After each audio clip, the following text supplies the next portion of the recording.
Lucifer, Beelzebub, the Beast, Satan. Hail, Satan. Hail, Satan. When you say Satan to me, I think God. He has been called many names. He has taken many strange and different forms.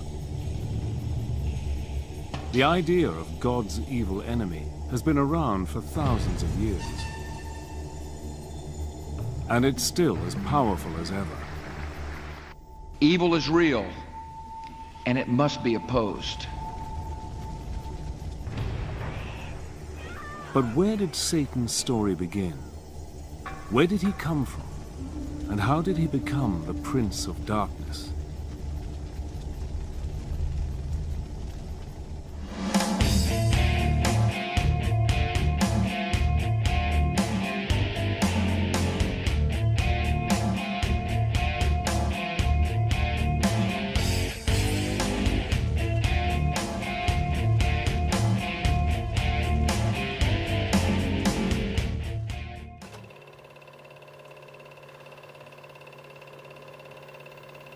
More than 3,000 years ago, in the deserts and pasturelands of the Middle East, unknown hands wrote the earliest chapters of the Hebrew Bible. If the devil had a birthplace, surely it was here, somewhere in the book known to Christians as the Old Testament. In the oldest books of the Bible, a character called Satan does appear, but he's nothing like the Satan we imagine.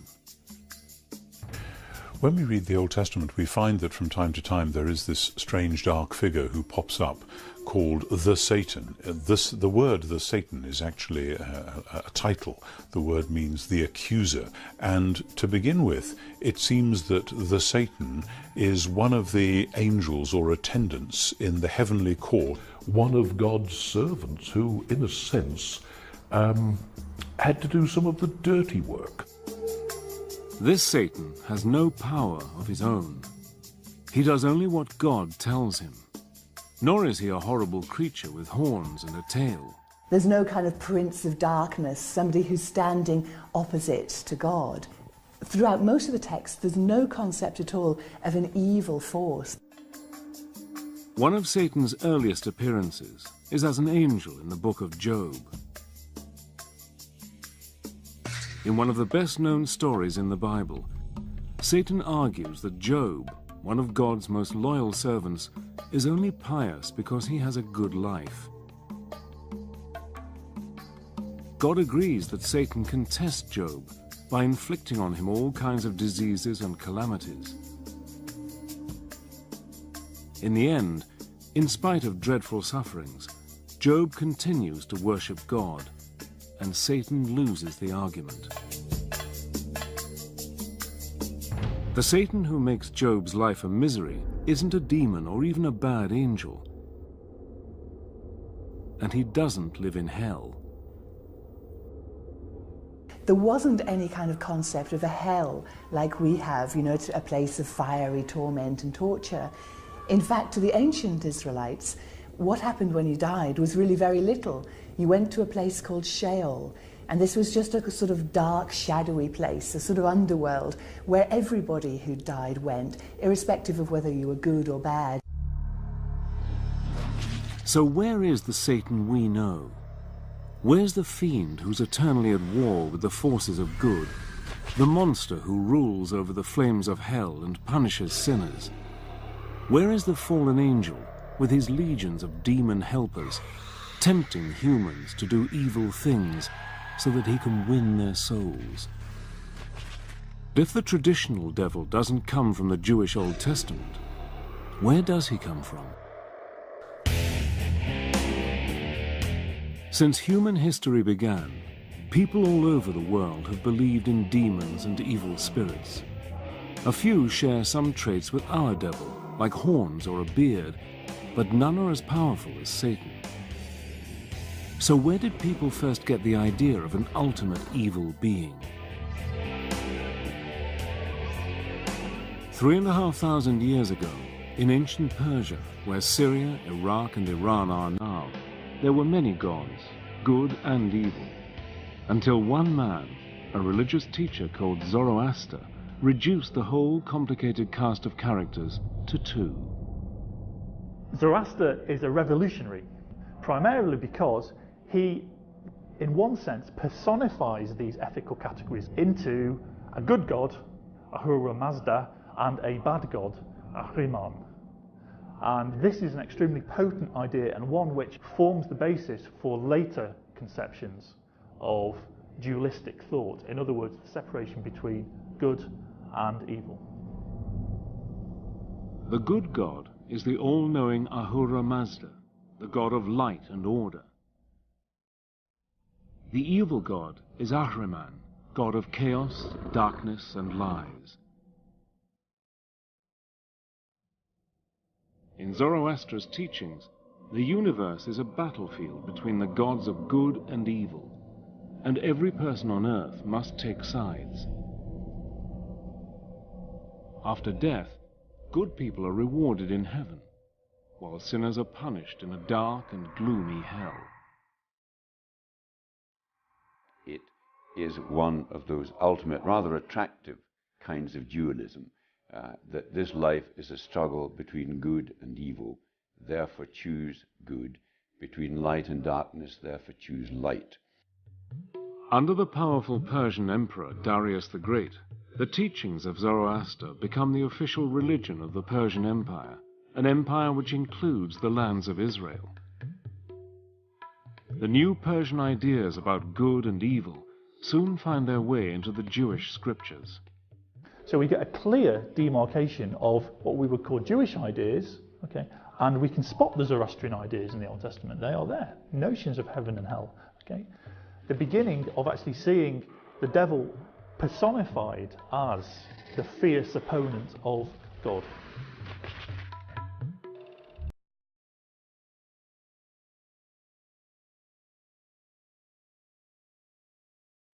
As the Persian Empire in turn is defeated by Alexander the Great, Greek culture comes to ancient Israel. The Greeks introduce a huge cast of gods and goddesses, including one who will shape our image of Satan for centuries. Hades has a black face or black beard. He sits on a throne, often made of ebony, and he wields a two-pronged fork, not for prodding sinners, but for blasting things to bits.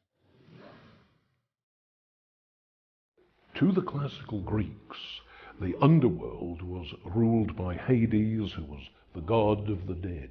He was one of the Olympian gods, but he seems to have spent most of his time in this dark, shadowy underworld, which is also called Hades. Now, he wasn't a very nice character. He seems to have been very morbid and morose, and nobody really liked him. None of the gods liked him, and certainly no humans liked him. Hades wasn't very likable, but he wasn't evil either. In fact, the ancient Greeks see Hades as a god of justice. They believe that when people die, they go to Hades, and he decides whether they go to a place of happiness or a place of misery.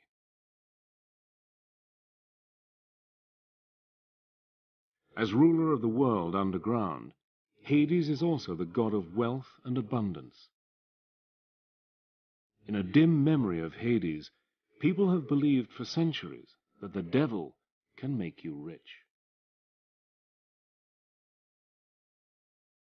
As well as the brooding character of Hades, the Greeks give the world another familiar ingredient of the devil's story. In a famous myth, Zeus, the greatest of the gods, defeats the winged serpent Typhon and throws him down to Tartarus, the lowest region of the underworld. Over the following centuries, the myth grows into the story of how the angel Satan rebels against God and is thrown out of heaven with all his followers. Satan's allies, the fallen angels, become his legion of demons.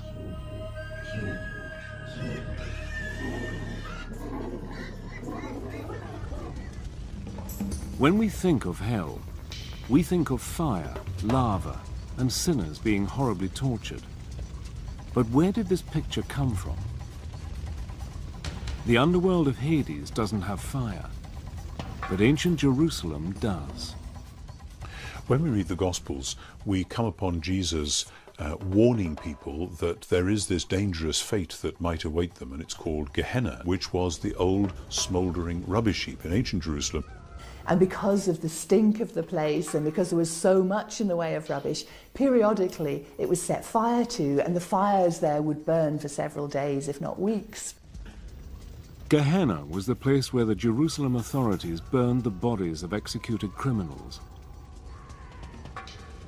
Over time, the place came to stand for something supernatural, a spiritual fate that would await the wicked at the end of time. Gehenna was the inspiration for the terrors of hell.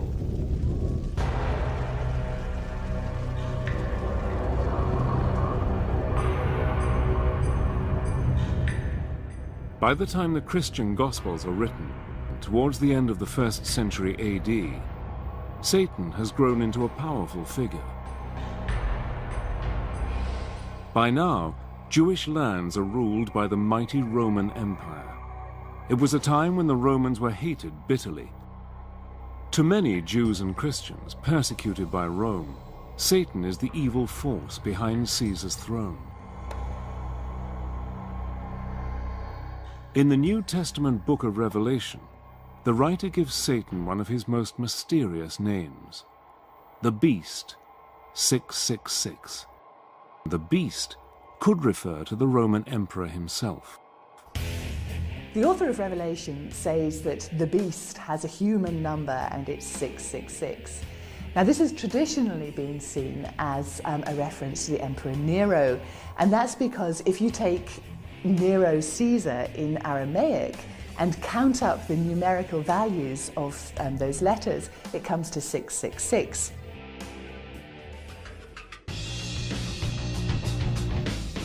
The book of Revelation says that the devil was sent down by God into the abyss, where he will be locked up for 1,000 years. When he gets out, the end of the world will come. An apocalyptic battle will take place as good and evil fight it out to the end.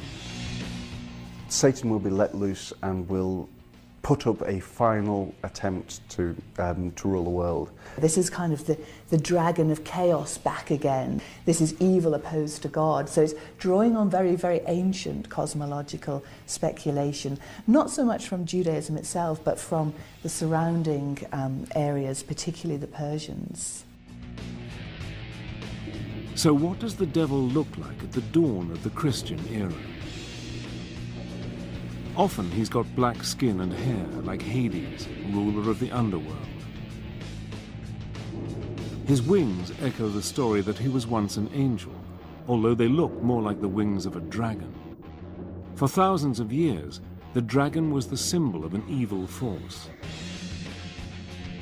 And it's from the dragon that Satan inherits his taloned feet.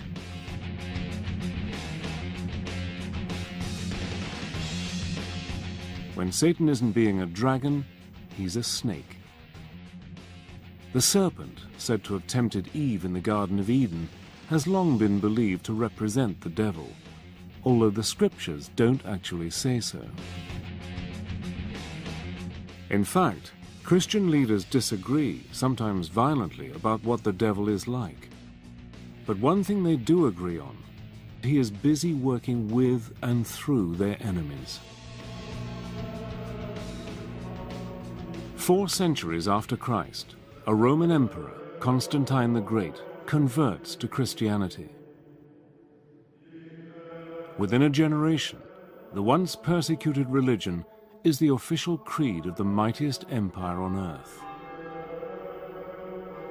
Christian bishops now have real power, backed up by the state, and they use Satan to help them keep it. Again and again, church leaders claim that those who disagree with them, especially other Christian groups, are working for the devil. as Constantine made it the state religion and the state church and an established religion, what Constantine and his immediate successors found hardest to put up with was heresy. Catholic theologians would have said that because heretics didn't believe the correct Catholic faith, they must be worshipping the evil one instead, God's enemy. The logic is relentless. It's us and them. If you're not with the Church and the Empire, you're with Satan. It's a short step for the Church to demand that heretics be put to death. The first executions come 450 years after Christ. Over the following centuries, the numbers of people killed for supposedly working for Satan grows to many tens, possibly hundreds of thousands. Under the protection of the Roman Empire, the Christian religion grows quickly. But the bishops worry that the pagan gods are far too popular. Thousands of Romans still pray to the winged goddess Fortuna, the bringer of luck. But the most popular pagan god of all is Pan. Christian leaders see him as a serious threat who must be discredited. Let's think of the case of Pan and in Arcadia, and he becomes a sort of demon, whereas he was actually a very benign god of music and happiness and lovemaking and altogether to be admired, but becomes a goat-legged demon, a satire, in the later Christianized versions of it. Satan now adopts Pan's best-known features. He becomes an ugly, leering beast with horns on his head.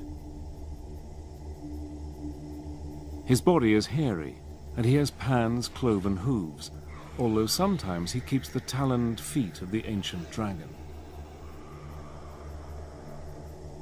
So outlandish has he become that he often has a second face on his belly.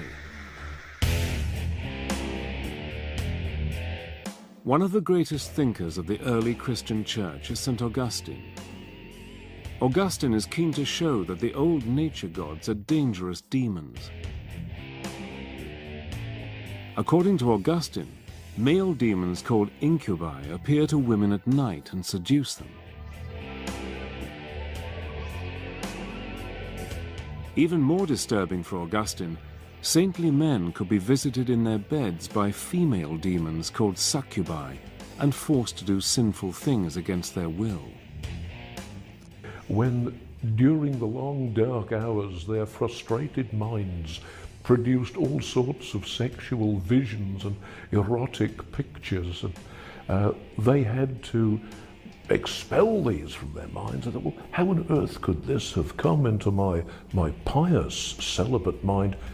It isn't me. This is an entity. This is something downright evil.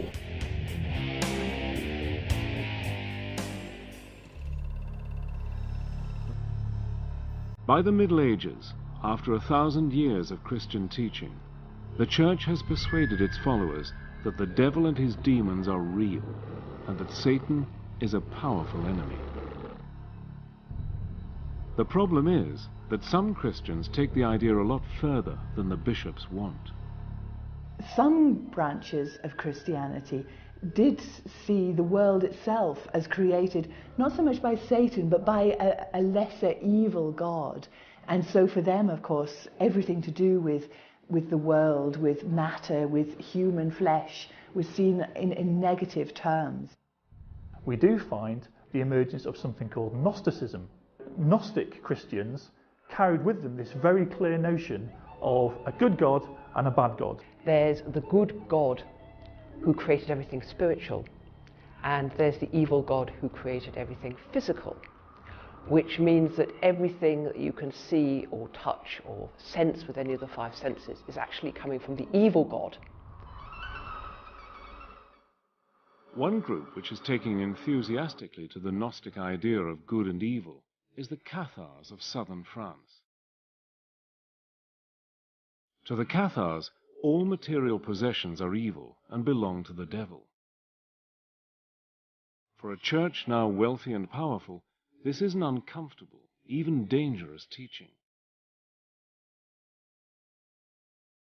The common people loved and admired them, called them les bonhommes, because they were healers.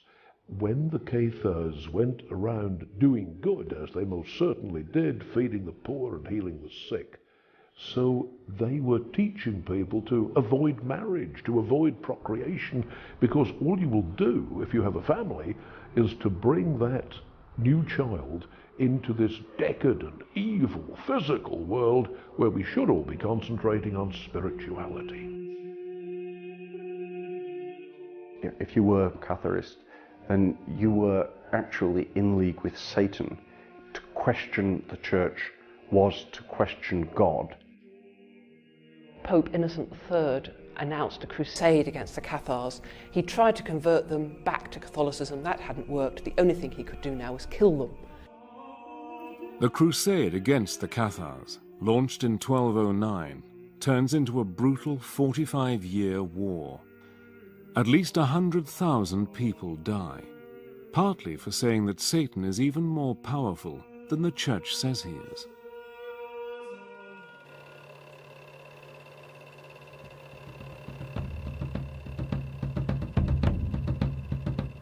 The crusade against the Cathars is against fellow Christians, but for almost 2 centuries, the Crusades are mostly about fighting Islam for control of the Middle East. In medieval Europe, Islam is seen as a heresy, the work of the devil. Muslims too are quick to claim their enemies are in league with the evil one. In the Quran, Muslims are instructed to fight against non-Muslims because they are friends of Satan. Both sides, inheriting the ancient beliefs of the Persians, see the world as divided into good and evil, justifying all the horrors of war and conquest. The Crusades leave a sinister legacy. In the middle of the campaign, Pope Gregory IX founds the Inquisition. Controlled by the Dominican Order of Friars, the Inquisition's job is to find heretics and hand them over to local princes for punishment. The Inquisition gave people plenty to be frightened of. It gave them the fires of hell to be frightened of, and it gave them, in a more immediate sense, the Inquisition itself. They had the right to arrest that person without telling them who'd accused them, or indeed what they were accused of. The accused are guilty until found innocent, and can be held for as long as the authorities want. Anyone who questions the Inquisition is immediately suspected of being in league with the devil. In the fight against Satan and the powers of evil, medieval rulers believed that, as in any war, information is vital. Up till now, the Church has not officially allowed Christians to be tortured, although torturing Jews and Muslims is acceptable. But in May 1252, Pope Innocent IV rules that Christians suspected of heresy can be tortured until they confess they are working for the devil and inform on co-conspirators. Once you've set up a debate that defines somebody as a Satanist, as a servant of Satan, then you have put them in a position where you can do what you want to them because you are justified by working for the forces of good. Generally, once somebody had been accused of heresy, there was no way they could clear themselves. No matter what they said, because they were a heretic, therefore in league with the devil, therefore anything they said was like to be a lie. But the torturers can't do whatever they please. They are supposed to follow strict guidelines. In theory, and according to Pope Innocent IV in the middle of the 13th century, torture should be limited, it should not draw blood, it should not lead to serious permanent damage to the person who's being tortured. In practice, these regulations are not always followed. But there's also something which the psychologists would refer to as a rationalization process, that it could all be very well for them to say, oh yes, we are trying to save your immortal soul, we're trying to keep you out of hell, we're trying to prevent the devil from getting you, and what they really mean is, we rather fancy your farm. All over Europe, the new powers, supposed to be used against Satan, are used by the unscrupulous to seize wealth or to do down their enemies. In 1307, King Philip the Fair of France brings witchcraft charges against the leaders of the Knights Templar, the fabulously wealthy order of crusaders. Philip accuses the Templars of worshipping a pagan idol called Baphomet, a supposedly satanic figure. The Templars have been involved in the Middle East in negotiations with Muslims, and some people in Western Europe thought they had been in league with the Muslims, and because the Muslims, everybody knew, in inverted commas, were involved in magic, there is therefore a hint that perhaps the Templars were involved in magic too. They were attacked and largely destroyed on Friday the 13th of October in 1307, sealed orders given by Philip le Bel to his seneschals to attack every Templar stronghold simultaneously. Ever since the purge of the Templars, Friday the 13th has been seen as an unlucky day, somehow connected with satanic forces.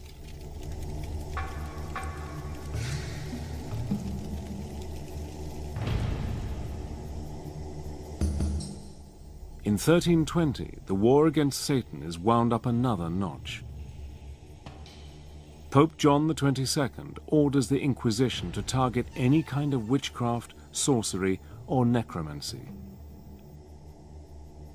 A big worry is that unscrupulous priests who know how to drive out devils with the rites of exorcism might instead use exorcism to invite the devil in.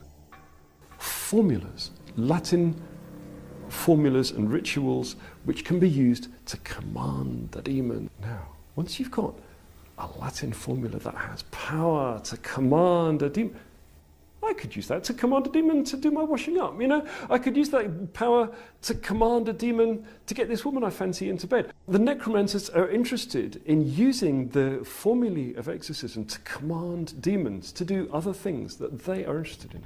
You know, a demon could make me rich. A demon could find some hidden treasure for me.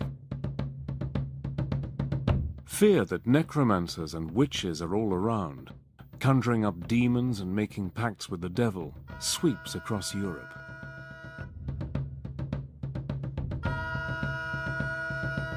One of the first cases investigated by the Inquisition is in the Irish city of Kilkenny. In 1324, in a dispute over inheritance, one of the richest women in the town, Dame Alice Catala, is accused of witchcraft, heresy, and of having a demon lover called Robin. Alice Catala, a landowner in Kilkenny who had several husbands, so her stepchildren brought a charge against her that she'd poisoned her previous husbands in order to obtain the land, and she'd poisoned or killed them otherwise through witchcraft. Alice manages to escape to England. Her unfortunate servant, Petronella, is tortured and burned at the stake. The campaign against necromancers, sorcerers, and witches lasts 300 years and kills between 60,000 and 300,000 people. The vast majority of the victims are women. Women were thought of as being more prone to the devil, more likely to sin, more likely to be led astray. They were also thought to be less intellectual than men. Women were seen as closer to animals, and part of this was that they were more susceptible to temptation, that they were more easily seduced by material gratification. As the Inquisition goes about its grisly business, rounding up suspects and interrogating them, many clerics and lay people worry that it's all guesswork. Perhaps they're missing even more witches than they're finding. But how can you tell who is one of Satan's helpers? What you need is a standard test. In 1486, 2 German Dominican monks publish a textbook for inquisitors called Malleus Maleficarum, the Hammer of Witches. The book contains a clever catch-22. Not only is witchcraft heresy, not believing in witches is heresy as well. The Malleus Maleficarum was the manual, the how to get rid of all these demonic fleas that had infested a human being. It was a book of what witches were, what witches did. Malleus Maleficarum tells the inquisitor everything he needs to know. Witches have the mark of Satan on their bodies, a birthmark or a wart. They can fly by rubbing magical herbs on their skin, and they gather at Satan-worshipping ceremonies called Sabbaths. At these, they celebrate a twisted version of the Christian Mass, kissing the devil's rear end in a blasphemous act of homage. Certainly there was a fear at that time, which was why Malleus Maleficarum sold so many copies and ran through so many editions and is still in print.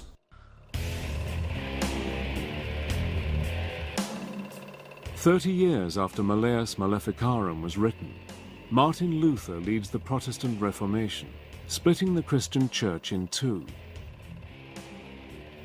Each faction, Protestant and Catholic, claims the other is in league with the evil one. Both sides use Malleus Maleficarum to find Satanists, and not just in order to destroy them. Witch hunting is a kind of scientific quest. The idea is, if you can understand witches and the devil, you can fight them. The whole business of witch hunting is almost a sort of intellectual research project. I need to gather a bit more data about, what demons do. So I'm going to interrogate a few more witches to get a bit more data, and then I'm going to write it up in my book. The cutting edge of scientific inquiry. Right across Europe, hysteria about Satan sweeps Protestant and Catholic countries alike. In Scotland, James VI, one of the best educated kings in Europe, is so caught up in the craze, he writes a book about the devil and witchcraft. Called Demonology, James' book sets out to prove that Satan-worshipping witches are everywhere, and that they are the gravest threat to the security of the state. He surrounded himself with advisors, and mainly religious advisors, who would protect him from the demons that he feared so much. He saw it everywhere. Well, James was certainly quite militant about this. He thought he was fighting a war. Even as James leads the fight against the devil and the forces of evil, the devil is helping James to keep his crown.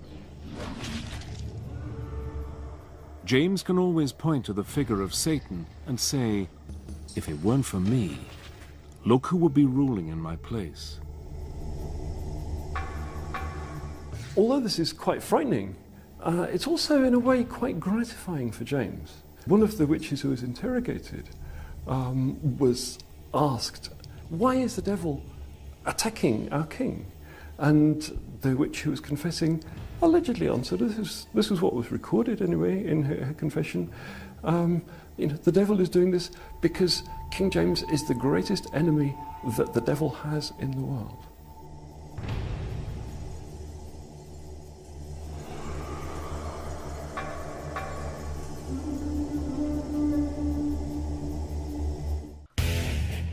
When the New World of the Americas is colonized by Europeans, the devil travels with them.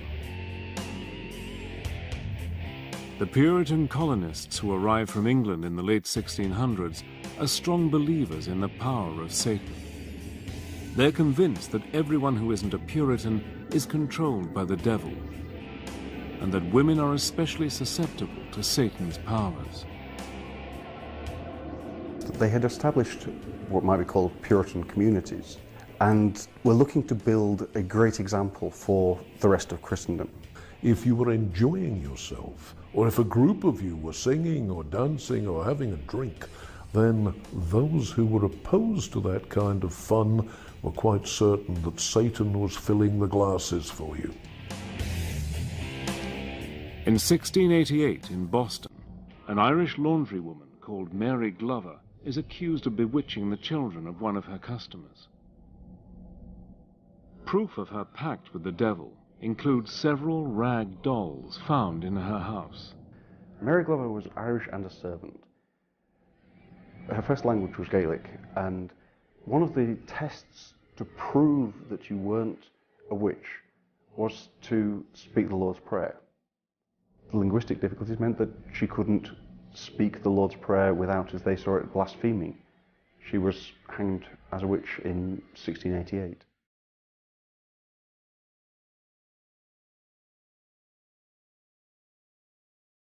"3 years after Mary Glover is hanged, less than 20 miles away at Salem, Massachusetts, the testimony of 3 young girls leads to a mass execution. Some of the children were said to be possessed by spirits sent from the witches. And so when they were standing witness, they were performing being possessed. In the Salem witch hunt, 150 people are arrested. 19 men and women are hung or crushed to death. 17 others die in prison. In an ironic twist to the story, the Salem jury later apologized, blaming the devil for their mistake.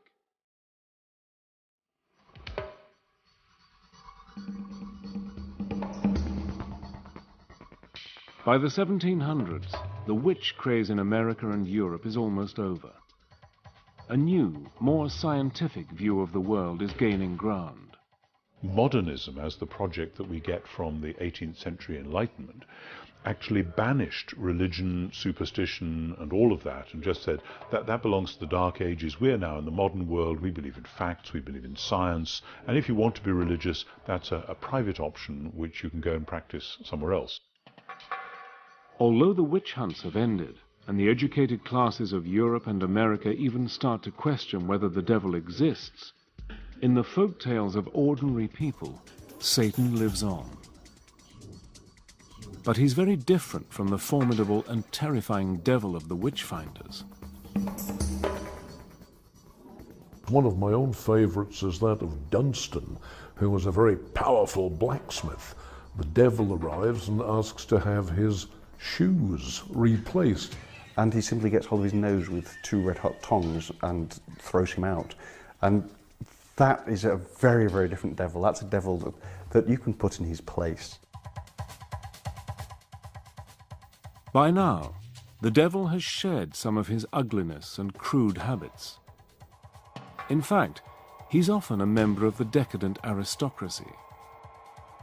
He's a handsome gentleman dressed in fine clothes and mixing in fashionable company.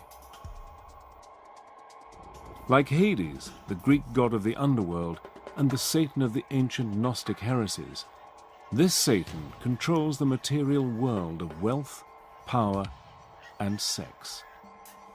He can give all these things to you if you promise him your soul.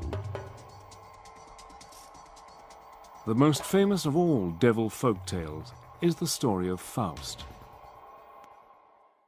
The devil, in the form of the clever and devious Mephistopheles, offers to grant Faust all his wishes. But there's a price. One of the things that many necromancers or people using necromantic spells are interested in is how to get women into bed. Faust is very interested in that, and he gets all kinds of women, including Helen of Troy.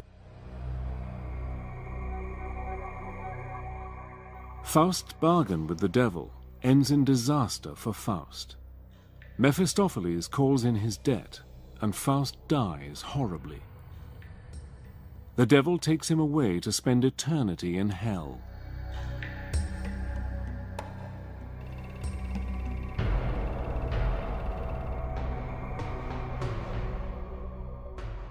As the power of religion fades, and the age of popes and kings gives way to the age of revolution and democracy, a new devil arrives on the scene. This devil is utterly different from the treacherous fiend of Christian tradition. He is a tragic and lonely figure, a hero battling against tyrannical authority in the shape of a cruel and overbearing god.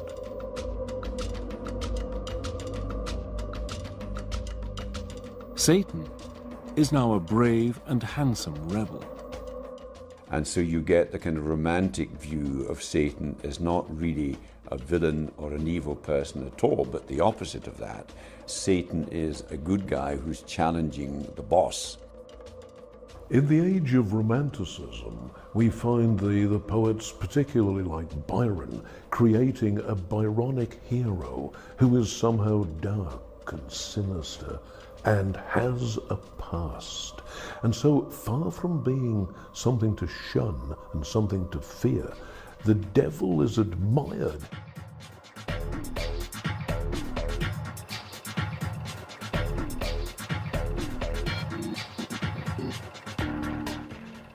With the 20th century, the devil's fortunes take a turn for the worse.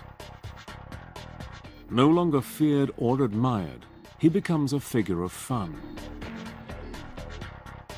He even joins the world of commerce, helping to sell products from wine to chocolates and beer.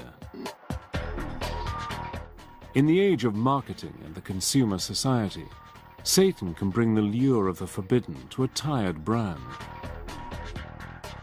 It's a long way from an apocalyptic war between good and evil.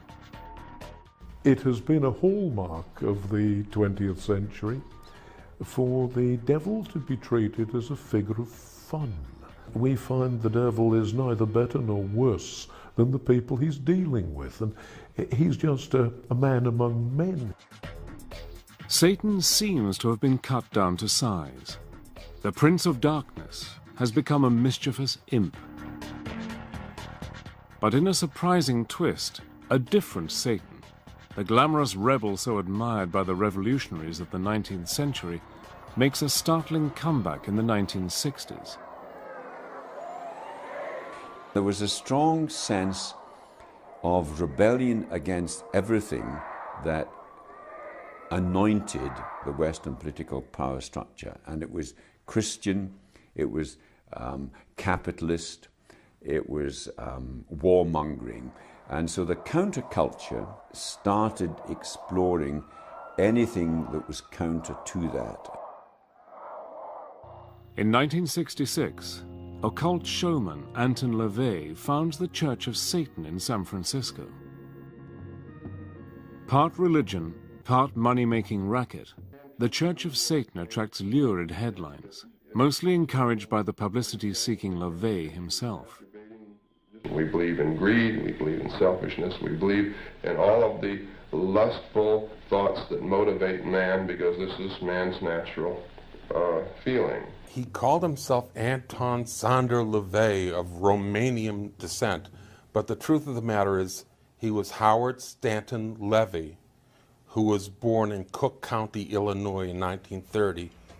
He held these weekend lectures and witch circles in his house, and people would come in and pay their $2 a head. Well, finally, he had this friend, it was a publicist, who said, you know, I have an idea. Why don't you turn this thing into a church? You could make a bundle of money. And of course, that's what he did. He has been called everything from a carny to a manipulator to a brilliant philosopher. The truth lies somewhere in the middle. There were doctors, lawyers, college students, factory workers, farmers, you name it. They came from all levels of society.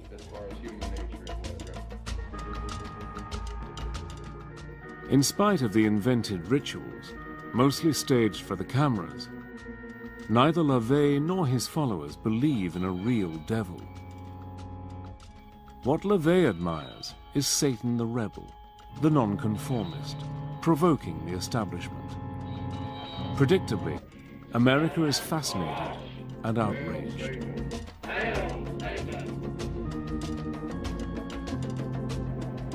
In 1967, the 60s fascination with the occult, spearheaded by LaVey's Church of Satan, gets a powerful boost from Hollywood. The film Rosemary's Baby, a dark tale of devil worshippers in Manhattan, is a massive and unexpected hit. In Roman Polanski's masterpiece, the heroine's innocuous neighbors are part of a satanic conspiracy to help the Prince of Darkness father a child who will rule the world. In Rosemary's Baby, Satan triumphs in the end. But the Christian backlash to the story comes in the 1973 blockbuster The Exorcist. This time, the devil, who has possessed a young girl, is defeated by the forces of good in the shape of two priests. The old belief that women are especially susceptible to satanic influence is revived 2 centuries after the Salem witch trials. We would be seriously in error if we were to underestimate the power of Hollywood. I think the biggest impact was probably around the time of The Exorcist. I know many people I've talked to about the movie, especially those raised in a Christian household, who are very frightened by it, very upset. It's the war between good and evil, but evil is in a whole new dimension, and it's very personal. It made being possessed almost fashionable. The numbers of people who were seen to be possessed just took off. I've been invited to exorcise people who were convinced they had a demon, and you will get people who put them through it, and it can be very violent and very dramatic and very expressive, but it can really flip someone into serious ill health. Hollywood's discovery that fortunes can be made with stories of possession and devil worship stokes the fires of a paranoia that has lain dormant since the days of the witch trials. In the 1980s, stories about a vast conspiracy of organized Satanists sweep the media. Known as the Satanic Panic, Christian groups allege mass satanic abuse of children and tens of thousands of kidnappings. Part of the Satanic Panic started with accusations of satanic ritual abuse. Groups of people who declared themselves as Satanists were believed to be taking people and children and damaging them. There were all kinds of dark suggestions about children disappearing and about child sacrifice and ritual murder. Although hundreds of people are arrested and imprisoned, when the FBI finally launches a full-scale investigation in the United States, it concludes that the satanic abuse allegations are all groundless.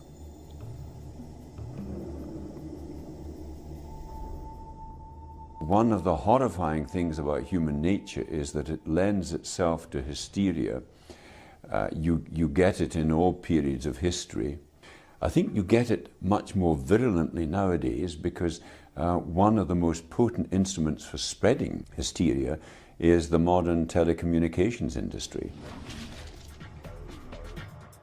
If members of satanic religions mostly don't believe in a supernatural devil and don't pray to Satan, what does the devil represent?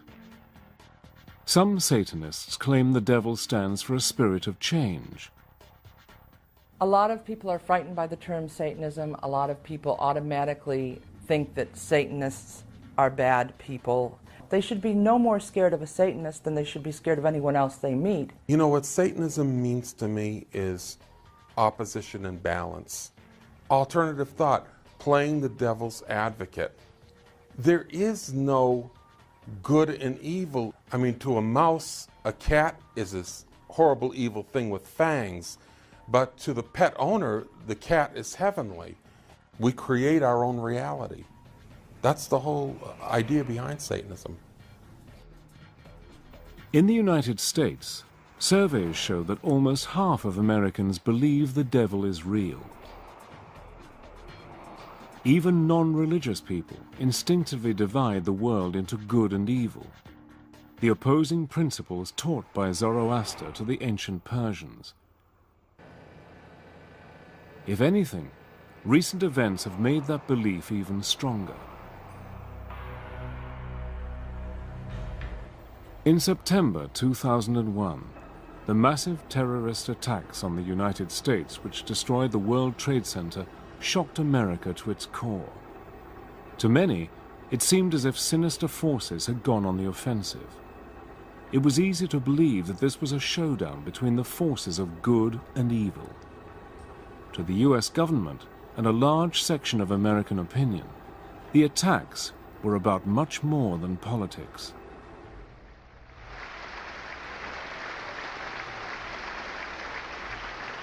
We've come to know truths that we will never question. Evil is real, and it must be opposed. You're either with us or you're against us. And if you're against us, by and large, you're going to be working hand in hand with Satan. It was Reagan that talked about the evil empire. Bush talks about the axis of evil. It's classic, ancient, dualistic thinking.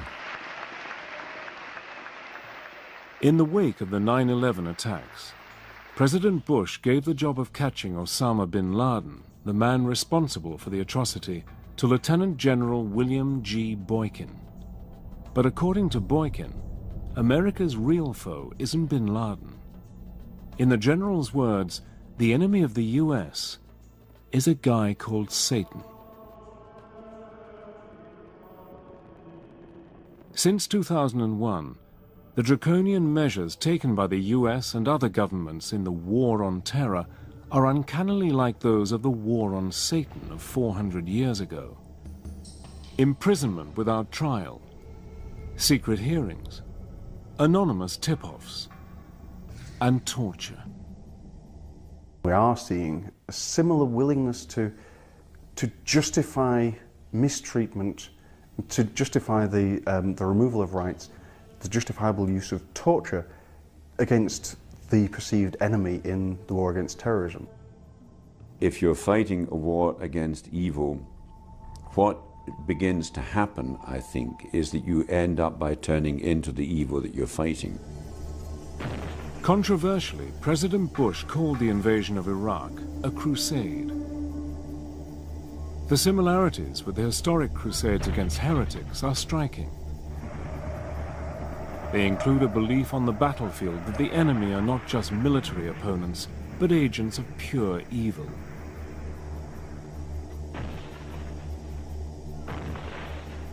In November 2004, as US forces launch a massive attack on the Iraqi city of Fallujah, a senior Marine officer, Lieutenant Colonel Gareth Brandle, makes clear who he thinks the enemy is. The enemy has got a face. He's called Satan. He's in blue. And we're going to destroy him. It's embroidery, it's myth-making, it's poetry. It can be good fun, except that it has produced great evils. A human invention, but one that's rebounded on us because it's given us permission to do terrible things to each other, which is why I think that we should close hell down and finally banish the devil and get rid of him.